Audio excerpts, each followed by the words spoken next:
doucement. Clap. Ben, pas mal.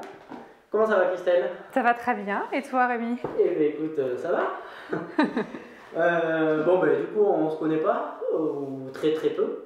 Du coup, on va lancer ça te dit de lancer la roulette de suite, comme ça on rentre dans le vif du sujet. Allons-y. Et comme ça, on fait connaissance sur la première roulette qui est qui es-tu. Donc, il n'y a pas mieux. Je te laisse cliquer sur faire tourner. Ça marche.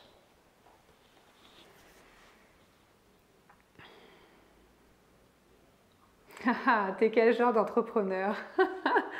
Ça commence dans le dur. Exactement, c'est la question la plus large. C'est pas un QCM, donc il n'y a pas de choix multiples, on peut pas choisir. Écoute, j'ai envie de dire, je sais pas, c'est la Crystal Touch, c'est-à-dire c'est une entrepreneuse qui n'avait pas forcément prémédité d'être entrepreneuse, mais qui est très contente de l'être aujourd'hui et qui finalement ne reviendrait absolument pas en arrière, c'est-à-dire que la vie salariée, je l'ai connue pendant plus de 10 ans, c'était chouette, je pense que ça m'a aussi forgé voilà, l'expérience, le caractère et autres, mais je m'épanouis beaucoup plus dans la vie d'entrepreneur. Ok, et donc j'allais dire, si dans le genre d'entrepreneur, est-ce que tu aurais un qualificatif? C'est-à-dire, aujourd'hui, tu es donc gérante de InnovRH. C'est ça. Si tu avais un autre qualificatif, qu'est-ce que tu dirais? Qu'est-ce que je dirais? Écoute, c'est une bonne question.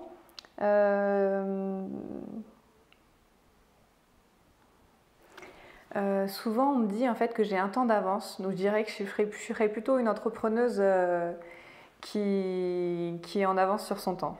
Ok, cool. Et donc, j'allais dire, tu avais commencé à nous parler de ta vie salariée. Est-ce que tu peux me refaire ton parcours, s'il te plaît?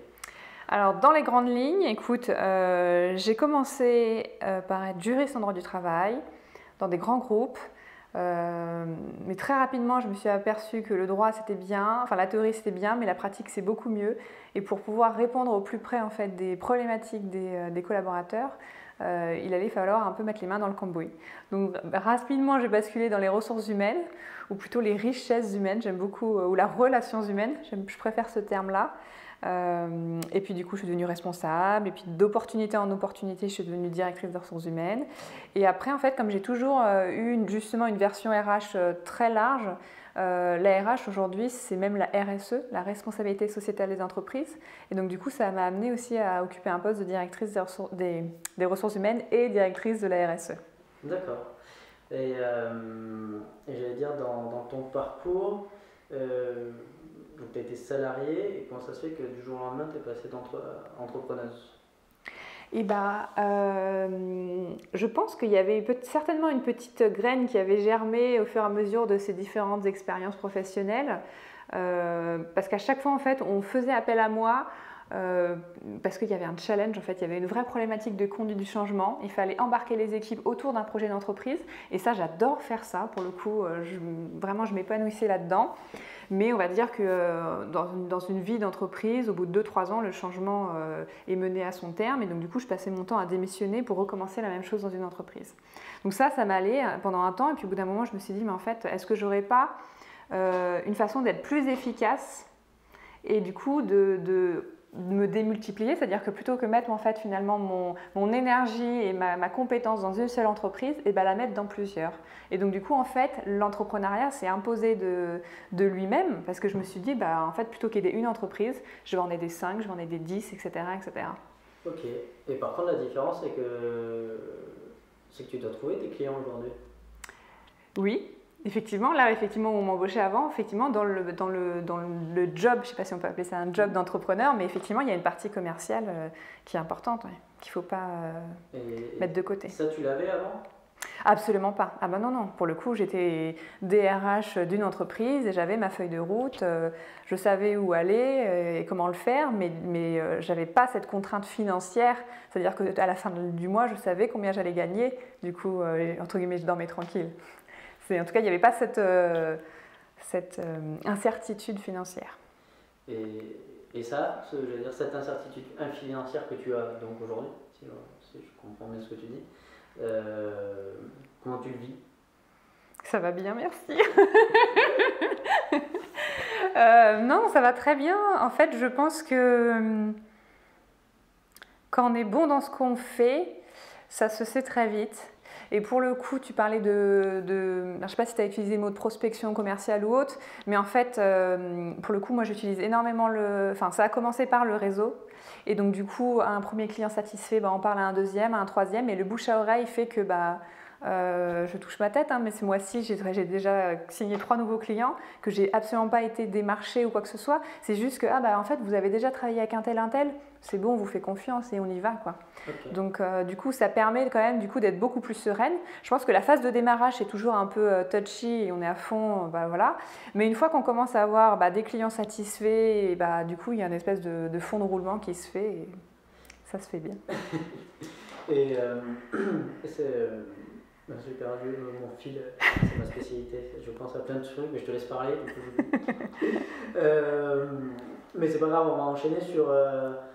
Dans ton parcours, j'ai vu qu'il y avait, sur LinkedIn, à un moment donné, quand même, tu avais ouvert une espèce de maison d'hôtes. Oui, et c'est là où je te dis, je pense que j'avais déjà mis plus ou moins une petite graine, c'est-à-dire qu'à un moment donné, en fait, finalement, j'ai eu une ascension, je ne sais pas si on peut parler d'ascension sociale, mais on va dire, j'ai très vite progressé dans mon parcours, en fait, parce que j'ai su certainement saisir des opportunités, des gens ont su me faire confiance aussi. Et une fois que j'étais arrivée, entre guillemets, au haut de la pyramide, c'est-à-dire que quand on est dans le monde du RH, le Graal, c'est d'être DRH. Et une fois que j'étais DRH, je me suis dit, bon, voilà, ça c'est fait. Et finalement, c'est quoi la suite? Et je me suis retrouvée un peu déstabilisée en me disant, qu'est-ce qui m'attend pour le reste de ma carrière professionnelle? Et en me disant, mais en fait, je pense qu'il y a peut-être d'autres choses à aller creuser. Et je me suis mis en danger, c'est-à-dire que effectivement, j'ai monté une chambre d'hôte en me disant, je vais être dans un milieu où je n'y connais rien, donc responsable d'un établissement, où il a fallu tout faire de A à Z. Donc ça a créé un site internet, j'étais absolument pas douée en informatique. Il a fallu faire du marketing parce que c'était l'époque où les bookings et autres tapaient fort, enfin bref, j'étais absolument pas, c'était pas mes domaines de compétences. Il a fallu faire de la com parce que inauguration en présence du maire, de la presse, etc. Enfin bon bref, j'ai comme ça eu à développer plein de compétences, alors qu'à la base, je suis juriste, donc j'ai fait des études de droit et c'est tout en fait. Et en fait, ça m'a donné énormément confiance, parce que pour le coup, ça a marché, l'établissement était plein tout le temps et ça a super bien fonctionné. Et je me suis dit, mais en fait, si tu es capable de faire de la com, du marketing, de l'informatique, de ceci, cela, c'est qu'effectivement, tu as certainement des compétences d'entrepreneur. Et donc, du coup, n'aie plus peur, ose et vas-y en fait. Cool. D'accord, donc ça te vient de. Enfin, je veux dire, tu t'es dit, tu es sorti de ta zone de confort. Exactement. C'était la première fois que tu le faisais? C'était la première fois. Les gens, en plus, j'étais dans une très très bonne boîte avant. Les gens m'ont dit, mais tu te rends pas compte, tu as énormément d'avantages. J'avais un paquet de choses sociales à faire rougir les plus grands. Ils m'ont dit, mais tu vas gagner le SMIC là, à travailler 7 jours sur 7, 24 heures sur 24 avec de la clientèle hôtelière. Ça va être compliqué. Mais voilà, je pense qu'après, c'est une histoire de personnalité aussi. J'avais besoin et envie de se dire, ok, en fait, on va voir ce que ça donne. Peut-être que je vais me planter et c'est pas grave. J'étais relativement jeune, donc quand bien même je me serais plantée, après j'aurais été rubriquée un boss de salariat, de salarié, et puis en avant quoi. Et qu'est-ce qui t'a poussé à faire ça? Comme tu dis, tu étais dans une bonne place. Je pense qu'il y a effectivement sortir de sa zone de confort. Ouais. C'est-à-dire finalement je suis DRH, ok, mais c'est quoi la suite en fait? Qu'est-ce qui s'offre à moi? Donc besoin vraiment de monter en compétences parce que pour le coup j'étais, je pense, une très bonne experte en RH, mais j'avais besoin de me nourrir et de m'enrichir sur d'autres thématiques parce que je pense que je suis très curieuse pour le coup. Donc une soif d'apprendre. Et puis après, alors ça c'est pas, je sais pas comment dire ça, mais un côté déjà à être dans la relation client en fait. J'avais vraiment envie d'être au plus près en fait de personnes pour leur offrir une expérience de vie agréable. Et dans l'hôtellerie en fait, on a ça en fait, on a un client qui vient passer surtout en maison d'hôte en fait, qui vient passer un bon moment. Et donc il y avait vraiment déjà cette idée d'être au service d'une personne en fait, de lui apporter vraiment une belle expérience. Okay. Parce qu'au final, on ne sait toujours pas ce que tu fais exactement avec InnoveRH. Alors InnoveRH, qu'est-ce que c'est? Écoute, c'est un cabinet de conseil que j'ai monté il y a 1 an et demi à peu près et qui n'intervient en fait que sur 3 axes qui en fait étaient là où j'avais le plus de valeur à ajouter, le plus de choses à apporter aux dirigeants d'entreprise. Le premier axe, c'est ce qu'on appelle la marque employeur. Donc ça, c'est vraiment en fait Qui est l'entreprise, son identité, c'est quoi ses valeurs, c'est quoi son ADN, enfin, sa vision, sa mission, ses ambitions, sa raison d'être en fait même, je dirais jusqu'à là. Et après, comment on fait finalement, une fois qu'on a bien compris qui on était, pour attirer de nouveaux collaborateurs, pour fidéliser ceux qui sont déjà chez nous. Donc ça c'est mon premier gros volet. Ma deuxième grosse brique, c'est ce que j'ai appelé l'innovation managériale. C'est-à-dire qu'une fois qu'on est dans l'entreprise, qu'est-ce qu'on met comme organisation de travail en place pour permettre l'épanouissement des collaborateurs. Parce qu'on sait très bien que le directif hiérarchique top-down, ça ne fonctionne plus. Donc c'est qu'est-ce qu'on propose en fait. Alors j'aime pas trop le terme entreprise libérée parce que c'est très galvaudé, mais en tout cas voilà, de quoi les collaborateurs ont besoin en termes de management et qu'est-ce qu'on met en place. Et le dernier axe qui me tient vraiment à cœur, parce que pour le coup c'est vraiment des convictions profondes que j'ai, donc c'est la responsabilité sociétale des entreprises. Et c'est vraiment l'idée de réconcilier les entreprises avec le fait qu'on peut être rentable économiquement parlant, c'est quand même le but de l'entreprise, mais surtout avoir des engagements environnementaux forts, sociaux, sociétaux, locaux, avoir un vrai impact aussi sur son territoire, etc. Et donc ça, souvent la RSE, les dirigeants d'entreprise sont pour la plupart un peu perdus, ou ils ne savent pas forcément par quel bout s'y prendre. Et donc je les aide à structurer ça de A à Z pour avancer petit pas par petit pas et avoir du sens, parce que pour le coup, et puis la crise du Covid, on a quand même bien encore plus remué le couteau dans la plaie, et beaucoup de salariés maintenant ont envie de se retrouver dans cette quête de sens. J'allais dire, ça va faire le pont avec la prochaine roulette, qui est donc sur ton regard sur l'entrepreneuriat. Mais j'ai envie de rebondir de suite sur ce que tu viens de dire, parce que c'est quelque chose qu'on a abordé, une des rares choses qu'on a abordé au téléphone avant, et c'est, tu as dit donc la raison d'être d'une entreprise. Et ensuite, RSE, c'est la responsabilité sociale. Sociétale des entreprises. Sociétale, d'accord. Mais toi qui viens du droit, tu le sais, mais du coup, le nom d'une société juridiquement, c'est la raison sociale. Et ça, c'est un truc moi qui m'a toujours interrogé.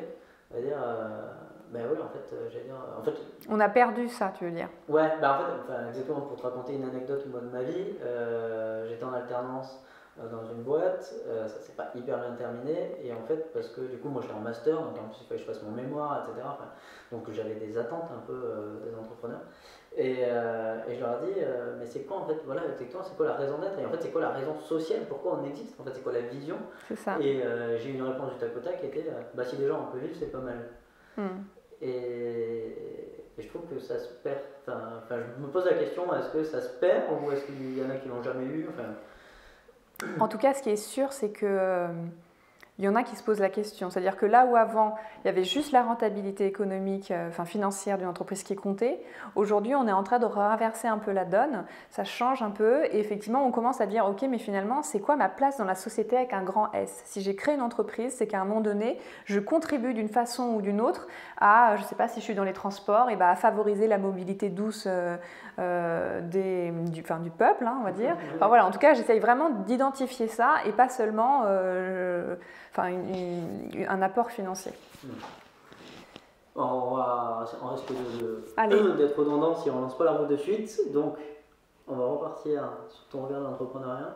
Un peu de hasard dans cette conversation. Je te laisse cliquer sur faire tourner toi-même.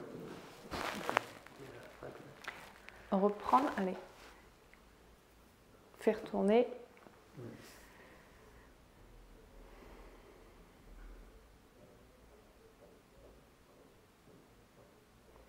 Existe-t-il un statut social d'entrepreneur? Comment le vis-tu?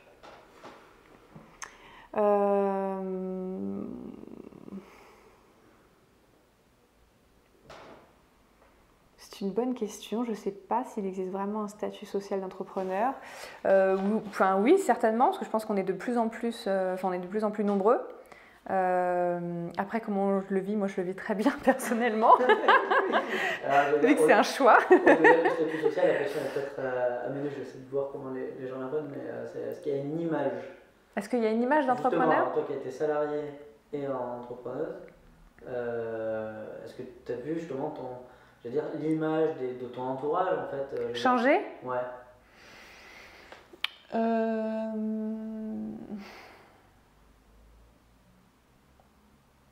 Je pense que les gens ont peur, enfin en tout cas dans l'entourage propre, famille et autres, etc. Je pense que les gens ont peur parce que pour eux le salariat c'est la sécurité.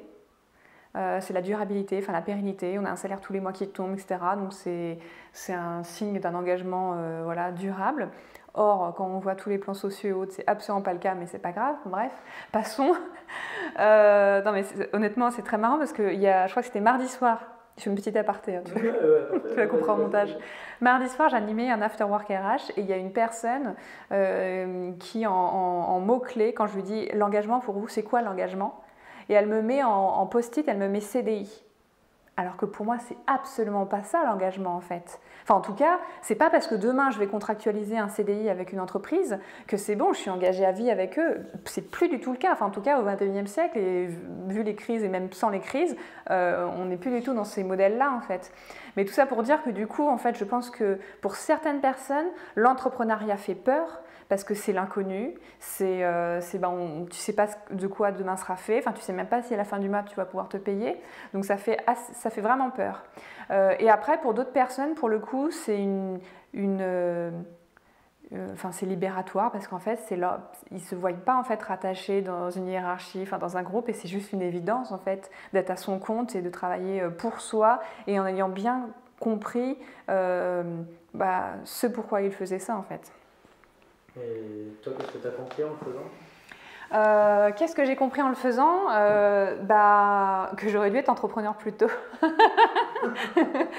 Non, mais je pense que j'ai vécu ce que j'avais à vivre quand j'étais salariée, mais que je suis très contente maintenant d'être entrepreneuse parce qu'effectivement j'ai une liberté en fait, de mouvement, d'expression,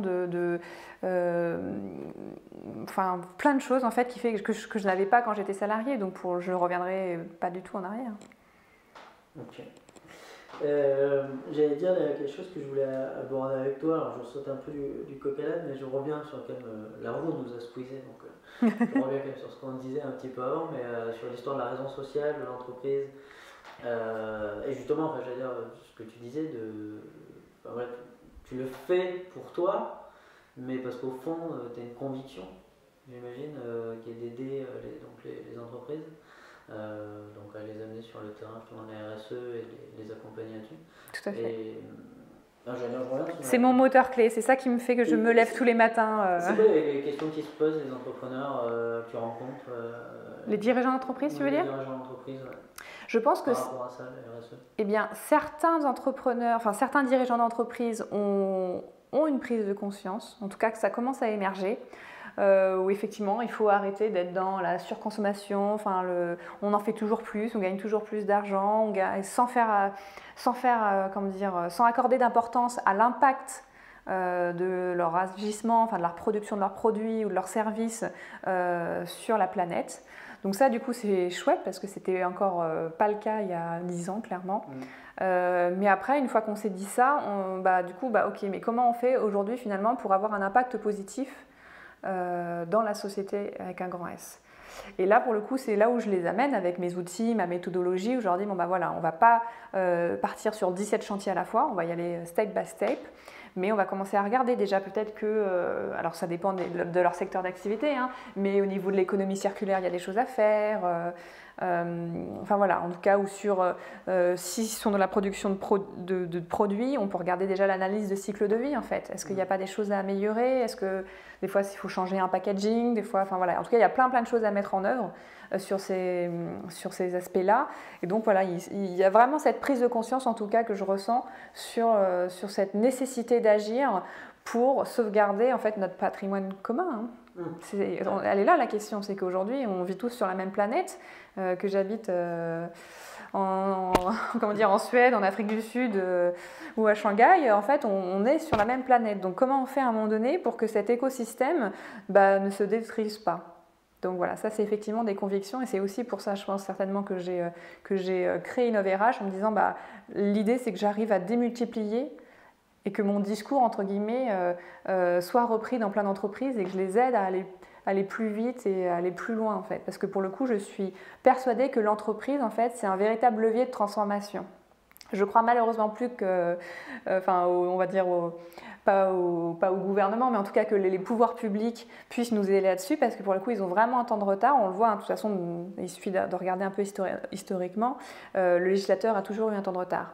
Donc pour le coup, c'est aux entreprises vraiment de prendre à bras-le-corps ces sujets, et le législateur suivra. Hein. Là, déjà l'année dernière, on a eu la loi Pacte en avril 2019, il y a déjà un peu plus d'1 an d'ailleurs, pour vraiment du coup rendre obligatoire les RSE, là où ce n'était pas le cas avant. Donc du coup, c'est bien, c'est voilà, encore un petit pas, mais il faut aller plus vite, il faut aller plus loin. Voilà. Et tu parles de l'étage, ça c'est dans la 3e roue, mais on y reviendra, mais je pense sur cette thématique-là même. Et j'allais dire, pour aller au-delà, donc tu dis, voilà, il y a la partie État, et pour les entreprises, toi qui mets en place ces politiques RSE, j'allais dire, comment on articule l'offre et la demande en fait? J'allais dire, c'est-à-dire, est-ce que c'est plutôt, est-ce que je vais dire les entreprises, donc l'offre, est-ce que c'est elle qui est plus à même de changer la demande, ou tu vois ce que je veux dire, est-ce qu'elle a le pouvoir d'influer sur la demande, ou s'il faut qu'elle reste en permanence à s'adapter, à prendre le marché, donc à s'adapter à la demande, etc. Tu vois ce que je veux dire ou pas? oui, je vois ce que tu veux dire. À mon sens, c'est le consommateur qui a le pouvoir. Donc c'est à nous en fait, et par nos comportements finalement, d'obliger les entreprises à changer leur façon de faire, enfin leurs produits, etc. Parce qu'on a du poids, enfin notre poids c'est notre portefeuille en fait, tout simplement. Hein. Donc à partir du moment où on va faire des choix raisonnés, en conscience sur certains produits ou services, bah, les entreprises vont devoir aller là-dedans. Donc pour le coup, je pense que ça part vraiment du consommateur et l'entreprise. Alors après, moi j'ai la chance de travailler avec certains dirigeants qui sont ultra convaincus, qui veulent même basculer entreprise à mission. Donc il y en a qui sont déjà très bien, qui veulent aller encore plus loin et donc ça c'est très chouette. Mais entreprise à mission, ça te parle pas? C'est la loi Pacte aussi qui a fait qui a défini plusieurs créneaux. Il y a effectivement rendre obligatoire la RSE. Ils ont changé un article du Code civil pour justement faire en sorte qu'on ait un objet social en fait inscrit dans les statuts de notre entreprise. Ensuite, on peut identifier notre raison d'être. Donc c'est vraiment quelle est la place, quelle est l'utilité de mon entreprise par rapport aux attentes sociales, sociétales. Et après, l'étage du dessus, c'est entreprise à mission. Donc entreprise à mission aujourd'hui, alors pour le coup, c'est plutôt des grands groupes qui ont été. Je pense à la Camif, la Maïf, Danone aussi qui a été, en se disant ok finalement nous notre raison d'être, alors si je prends l'exemple de Danone, c'est assurer la santé par l'alimentation au plus grand nombre. Ça c'est leur credo en fait. C'est-à-dire effectivement, donc Danone ils font pas que des yaourts, mais si je prends l'exemple du yaourt, et effectivement en réussissant à amener le yaourt au plus grand nombre en fait, ils vont pouvoir bien se nourrir et donc du coup qui dit bien se nourrir, qui dit aussi avoir une meilleure santé, etc. Et donc chacun en fait identifie son axe, mais après au-delà, donc ça c'est plutôt la raison d'être d'ailleurs, au-delà de la baseline on va dire qui est affichée, c'est comment j'engage en fait mes collaborateurs à toujours, dans tous leurs choix, que ce soit au service achat, que ce soit au marketing ou autre, mais dans tous les choix stratégiques de l'entreprise, à toujours prendre connaissance que ok, si je prends telle décision, c'est parce que justement notre entreprise elle est engagée, la baseline elle est claire, elle est pour favoriser la santé du plus grand nombre, etc. etc. Et donc ça c'est très important parce que finalement ça amène à se questionner sur chaque choix. Et on ne va plus être dans le choix de tiens mais là mon fournisseur je vais prendre celui-là parce que c'est le moins cher. Non, ça ne va pas être le moins cher, on va prendre le fournisseur qui partage les mêmes convictions que nous, qui nous assure que l'emballage est recyclé ou qu'en tout cas que quand il deviendra un déchet, ça deviendra une ressource pour une autre entreprise parce qu'il sera remis dans l'économie circulaire. Enfin voilà, on va vraiment être sur ce niveau de réflexion. Mais bon, ça encore, ça nécessite effectivement une bonne prise de conscience de la direction et puis une volonté en fait de changer.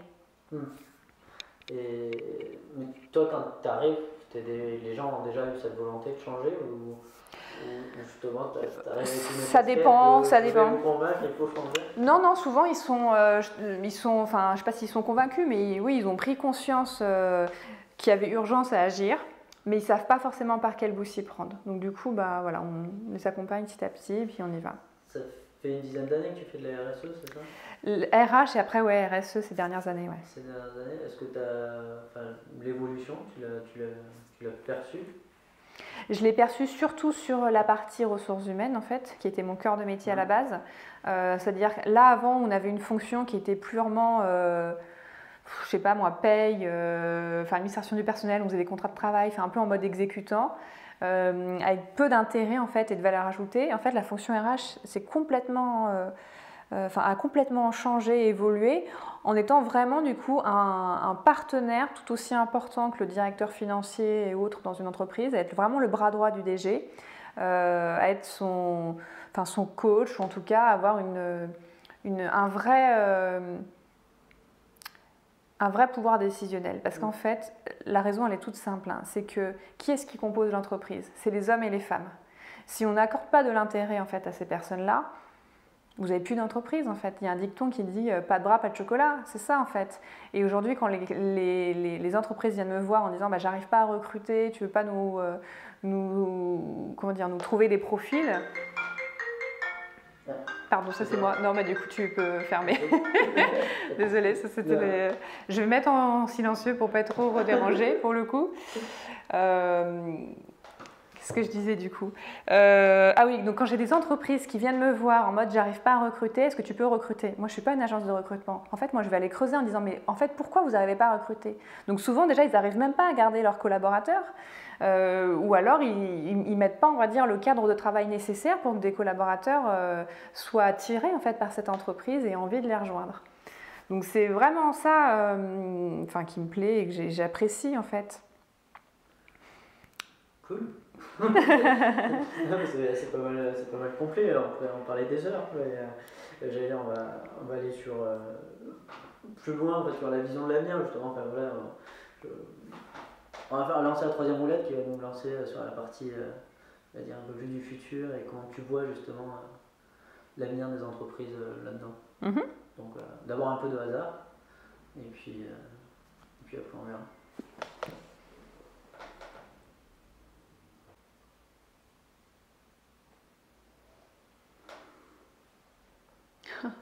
Comment imagines-tu le futur? Ah bon, parfait. Alors, je pose la question. Écoute, j'ai pas de baguette magique, mais j'imagine un futur où les gens seraient de plus en plus responsables. Qu'est-ce que tu entends par responsable? Responsable, alors plutôt d'un point de vue, on va dire, environnemental, ou en tout cas, comment je pourrais dire ça? Et une prise de conscience sur... C'est un peu ce que je disais tout à l'heure d'ailleurs, c'est-à-dire que c'est eux qui ont le pouvoir, en fait, par leur porte-monnaie, en fait, ils vont pouvoir réussir à changer les choses. Donc qu'ils fassent des choix éclairés et de se dire que en fait, ça n'a peut-être pas de sens, c'est peut-être cool de prendre un billet d'avion pour partir à Bali ou n'importe où, mais quand on regarde un peu le bilan carbone, etc., quand on analyse un peu ça, est-ce que j'ai pas la même possibilité de m'éclater tout autant à 100 km de chez moi, en France, etc., ou par des moyens en tout cas de mobilité douce, où je peux vivre une expérience de vie tout aussi satisfaisante. Donc ça, c'est peut-être mon côté utopiste, mais en tout cas, j'espère que la prise de conscience, elle sera de plus en plus importante et qu'on sera effectivement une vraie force, en tout cas un vrai contrepoids face au pouvoir public, face aux entreprises, pour les amener à changer et à évoluer. Et du coup, l'avenir, je le vois avec de plus en plus d'entreprises qui auront envie de faire de la RSE, mais avec des convictions profondes. Pas l'effet greenwashing et tiens, on met un petit peu de vert là, comme ça, on montre qu'on est bien. Non, vraiment avec des gens qui ont vraiment conscience qu'il est urgent d'agir et il faut le faire maintenant. Oui, j'allais dire, on va se répéter un peu, mais oui, pour toi, ça reste quand même le consommateur d'abord qui a le pouvoir. Les entreprises à s'adapter à ça, ou au moins le soumettre. Et du coup, alors, comment imagines-tu l'avenir? Je vais poser la question de suite, comme ça sera fait, parce que je la pose tout le temps. Alors, en fait, la question qu'on lisait tout à l'heure, je la posais comme ça. Est-ce que tu connais Pierre Rabhi? Bien sûr. Ah, enfin quelqu'un qui connaît. Personne ne connaît. Du coup, j'aurais dû la laisser. La question que je pose, c'est l'avenir, tu l'imagines plutôt comme celui d'Elon Musk ou comme celui de Pierre Rabhi? Un mix des deux. Je pense que ce sera un mix des deux parce qu'il faut, être aussi dans, je ne sais pas si être dans l'air du temps, mais en tout cas par rapport aux avancées technologiques et autres, du coup on est forcément porté toujours vers de l'innovation, etc. Et je pense qu'il en faut, mais après effectivement à mesurer, en tout cas un juste milieu. parce qu'on a aussi besoin de naturel, et ça c'est plutôt le côté, on va dire, Pierre Rabhi, de retour à la terre, de retour à la nature, de contact humain, enfin voilà, juste des basiques qu'on a parfois oubliés. Mais pour moi, l'un n'est pas antinomique avec l'autre en fait. Je pense vraiment qu'il y a à tirer parti des deux en fait. Ça, tu arrives à le mettre en place des fois avec tes clients justement enfin, je sais pas, dans les RSE, est-ce que la technologie peut écoute, là, t'aider j'ai pas d'exemple qui me viendrait en tête, mais oui, enfin, concrètement, oui. Enfin, en tout cas, même dans la fonction RH, en fait, nous, on l'a vu énormément évoluer avec des outils digitaux, enfin, etc. Et heureusement, ça nous a fait gagner en temps administratif de paperasse qui était vraiment absolument pas intéressante, pour justement mettre du temps humain pour accompagner des managers, enfin, des salariés, etc. Donc là, on a un vrai retour sur investissement par rapport à des outils comme ça, technologiques, qui nous ont fait gagner un temps fou en efficacité. Je reviens sur ce que tu disais tout à l'heure par rapport à qu'il y a une prise de conscience en fait que justement dans les entreprises, il n'y a plus les hommes et les femmes, je veux dire, il n'y a plus rien. Moi, j'ai un background, en fait, je fais des études d'économie, et en fait, donc les deux facteurs de production, ce sont le capital et le travail.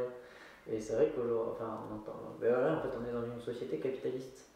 J'allais dire, est-ce qu'on pourrait parler d'un modèle humaniste quelque part, ou j'allais dire à l'avenir justement, enfin je sais pas, en même temps je suis pas un grand fan du mot humaniste parce que ça veut dire qu'on oublie justement le reste de la planète et qu'on est un peu trop spéciste. Écoute, je sais pas, enfin pour le coup vraiment, je sais pas ce que ça va donner. Et si tu devais le dessiner, j'allais dire parce qu'en plus tu m'as dit que tu as des enfants. Oui. Comment tu rêves la société pour tes enfants?